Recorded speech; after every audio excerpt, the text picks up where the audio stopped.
a nod to the royal palms that dotted the native landscape.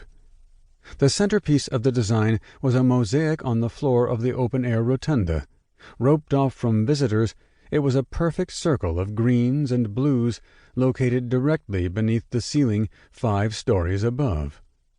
It was that mosaic, or more important, what lay on it, that had summoned Walter Tseng from his bed in the middle of the night. There were certain duties that came with being the chief of police. Tseng understood that 5 months prior, when he was named to the post after the sudden and abrupt retirement of his predecessor. He'd grown to know it even better every day since, as the list seemed to expand exponentially. This was a first, though. The clock on the dash announced the time to be 1:45 in the morning as Tseng pulled his Chevy Tahoe to the curb outside the state capitol. There he put the SUV into park and let the engine idle, staring at the glowing numbers and trying to put together what he knew. There wasn't much. A quarter hour earlier he had been summoned on his cell phone by Tim Hall, chief of staff to Hawaii Governor Dwight Randall. He had told, not asked, certainly not requested, but told, Tseng to be at the Capitol in 20 minutes. Half asleep and shuffling into the living room to avoid waking his wife, Tseng attempted to wrap his mind around what was happening. He tried to press Hall for details, but was informed only to stop in the rotunda on the way in before reporting to the governor's office. No other staff, no calling for backup. Leaving his rig parked at the curb, Tseng set his flashers to blinking and turned off the engine. He stepped from the car and headed up the concrete walkway, his soft-soled shoes falling silent as he went. Given the hour, he had opted against his formal uniform, dressing in a pair of slacks and an aloha shirt, loafers on his feet. 2 in the morning or not, he was still going to see the governor. The downtown area around the Capitol was subdued as he approached, a few night sounds of urban life the only noises. Somewhere in the distance a car door slammed, a bus pulled away from the curb. A warm ocean breeze blew across his face, mussing his thick black hair.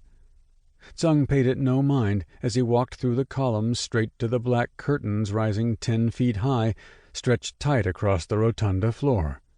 He had no idea what to expect behind them, but figured it must be what Hall told him to see before coming up. It had to be. Nothing else was out of place. And it was the only time in his entire life spent on Oahu he had ever seen them there.